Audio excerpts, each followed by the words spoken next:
Today I'm feeling good, but I've had a really rough couple of weeks. Went really off track.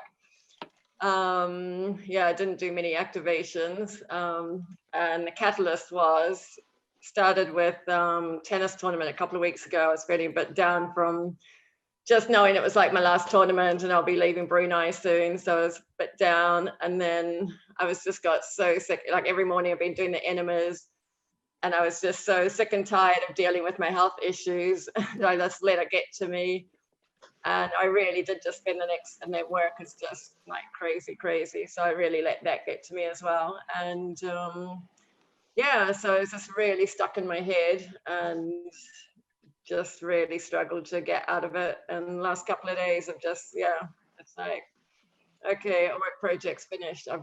Just like today it was back to run along the beach. Yeah, did a bit of yoga, a bit of green juicing, intimate, just meditation. So so the meditation I think was the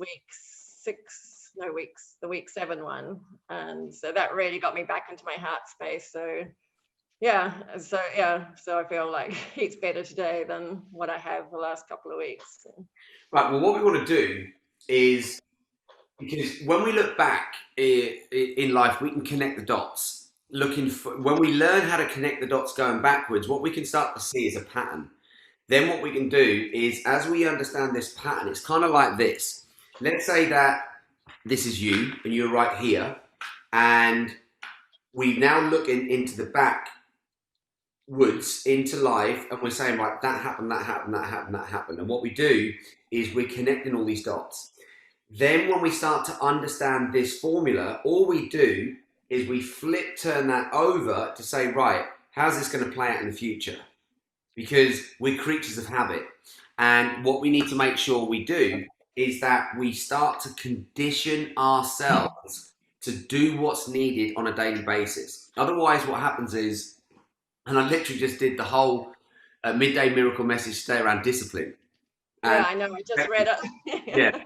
So this is effectively what we're talking about here, because for us to go and achieve greatness, it's all about consistent action. There's no one can achieve any level of greatness doing what they want, when they want to do it, when it feels good, when it feels right, when it feels comfortable. That I don't know anyone who's used that formula and led an unbelievable life which empowers them, it inspires other people. I don't know anyone who's done that. All I know from my own experience and all the amazing people from around the world. I'm just going to mute everybody who's coming in. Just give me one sec with the background noises. Is what I've learned is, okay, cool, is every single person that I've met who has inspired me with a level of greatness in any area of their life, they've had consistency in that area of life. And what that means is that we don't allow ourselves to fall in the trap, because one thing you said was, I was sick of this and I was sick of that. So when you were sick of this and you were sick of that, what did you go and do?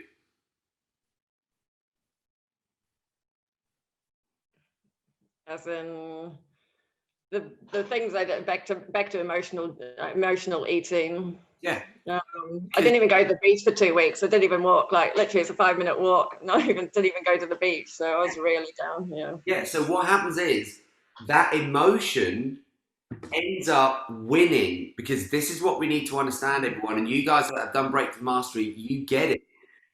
And this is why people come back again and again and again to Breakthrough Mastery, because it's like you plug in to a greater source of life for those 3 days. Because otherwise what happens is we allow the mind to win.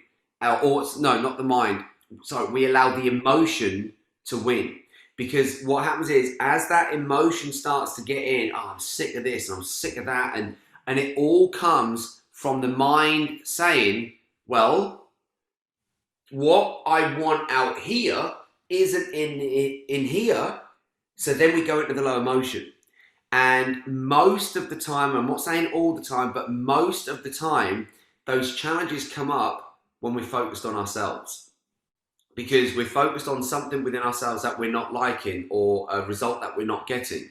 And what then happens is, it takes us into a lower frequency, a negative emotion, and then we start to live life in that frequency. And the things that are natural, like if I say to you now, why do you like living by the beach? What comes up? I'm just in alignment. Like, yeah, I've actually went through this with the meditation. Or just last couple of days, just really being out of alignment has really shown me when I'm in alignment. Like said, like tennis, I'm in alignment. At the beach, I'm just in alignment with these because they're the things that light me up. What else? My ideas. Yeah, I mean, those are things that light me up. And obviously, when I'm not doing any of those, yeah, I just sunk Get lit up. Yeah. deeper. So. Because this is what I want people to understand, and it's going to be easier for people that are watching this because they're not in it. That when you think about going to the beach, do you have any stress come up? No, because I'm just focused on running and walking and enjoying the surroundings. So let's go and use a different word now just to make sure we've got everything covered. So when you think about going to the beach, is there any resistance within your body or in your mind, in your spirit, in your field? Is there any resistance anywhere? Right now, just the body, because I've got a tight hamstring and a couple of sore Achilles. So Okay. I guess. But yeah. Is that related to the beach or is that related to you? That was just from playing too much tennis. Yeah. Right. So in your mind, going to the beach equals freedom. Going to the beach equals environment. Going to the beach equals creativeness. Going to the beach equals just a nice experience of life. Now, this is what I want people to understand. Everybody who's watching this right now, how come that we've got an intelligent person here who likes going to the beach where there's zero resistance, but yet can go into a negative frequency where now that doesn't even become part of the daily habits? Can everybody see by a show of hands how powerful the mind can be, even when it's destructive? Because this is what we're playing with. Everybody's got a mind. Everybody's got that inner voice that is gonna try and win. It's gonna try and be in the driving seat. This is where we have to now decide, and this is where discipline comes in for everybody. And if we don't decide what it is that we want to do with our lives, then I can guarantee. Did I just mute you, Susan? Are you there?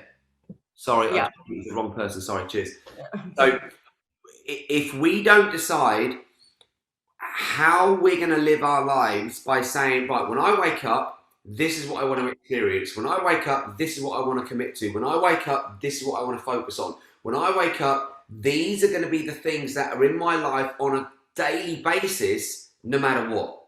Because this is where the battle is between, okay, I want you guys to see the contrast here super quick. When you do, say, an activation, whether it's a body activation, whether you're playing tennis, whether you're doing yoga, whether you're doing something you love, how do you feel? Great, yeah. Awesome. When you're doing mind activation, when something good is going in the mind and you listen to the stuff, that's nourishing the mind, it's feeding the mind, it's fueling the mind. How do you feel? Great, because it speaks to my heart, yeah.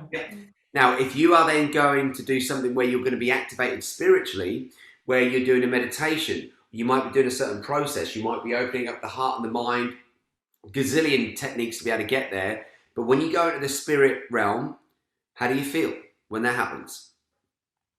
Great, because I'm reconnected to myself again, to my truth. So yeah. Now, can everybody see that there's zero resistance when it comes to doing the activations? But one of the things that Susan said when she first came on, I haven't done the activations for 2 weeks. Can we see that how toxic this world is, that she says she wants something, but yet things can come up in life, and what we do is we start to self-sabotage. What we do is we stop doing the very things that's needed. Now, of course, I'm not just speaking to Susan here, because how many people by show of hands have ever self-sabotaged themselves? Me included, every single person. And if people don't put their hands up, I can tell you now you're lying about other stuff, because everybody does it at some level. So what we need to understand is, right, if that pattern has played out, and Susan's here, she's going through life, this is Susan here, but then she's reached a point where this little chapter here, these 2 weeks, they've been self-sabotaging, haven't gone and done the very things that's needed. What do you think is needed for you, Susan, so that literally no matter what happens, these are your base fundamentals, that no matter what anybody does or says or what life does or how it affects us in any way, these things are going to be done every 24 hours no matter what happens? Because let me ask you a question. In those 2 weeks, did you still brush your teeth? Yes. Right. In those 2 weeks, did you still shower? Yes. In those 2 weeks, did you still put clothes on before you left your house? Barely, yes. Barely. Right, okay, you're in a beautiful country. Rushing out the door, yes. So what we can understand is that you've got discipline, but what we need to do, and I'm going to say something now, and it's not sexy when I say it, but it's essential if we want to live with limitless empowerment. You've got to raise the standards. That's all it's about now. It's having a standard that, like when I started to raise my standards within my own family, everybody thought I'd lost the plot. Seriously, they literally thought I was off in cuckoo land. They thought I'd completely lost the plot. And isn't it ironic now that so many members of the family are actually joining in what I'm doing now? But yet it took me 10 years to be able to get to a point where they got it.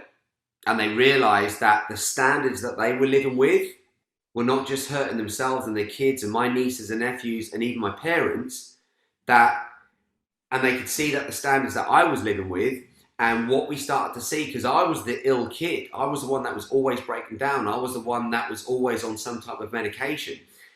But now, as time has gone on, that thing has flipped, and somehow I don't get any symptoms, but yet everybody else in the family who lives the old way are getting worse and worse and worse symptoms. So what they're saying is, well, what are you doing? And I said, look, you're not going to want to do this because you've got to raise your standards. And because I know that they're mismatches. So if I say, hey, look at this green thing, it's not green, that's blue. They're just programmed to be mismatches. Now, so I can go in there with a mismatch attitude to be able to say, right, you don't want to do this or this or this because you've got to put some effort in. And the more I try and have them not do it, the more now they want to do it because they want the results. So the question is, what results are you actually looking for? Because then what we do is we make sure that these standards, that these habits that we create are leading you towards the results that you want. Because otherwise what can happen is, without this discipline, we're spinning out of control and we're spinning everywhere. So what results are you looking for? Yeah, it came up to in the meditation. I actually put a question into like what was the question? I'm trying to think how I worded it. It was like a high-powered question was what was the reason for my challenges? Like what for my health challenges? Like what is the purpose or the reason for it? And what came back was that I realized like I have to, it's like what you said, raise my standards, but I have to I still have to raise my vibration in myself before I can help others. Like I'm still at that level or at that stage of, I mean, I'm going through these challenges that will have a purpose, like the purpose is out there, but I've got to make sure keep working on myself and get through this. Because this is what I think. This is the essential thing for you to understand now. Because I've seen this pattern rotating for you, and what it means is that, and it will keep rotating until you're ready to go to the next level. That's just how life works. Because you can't fake jumping into the next frequency because you can't think there. It needs the body, the mind, and the spirit all to work together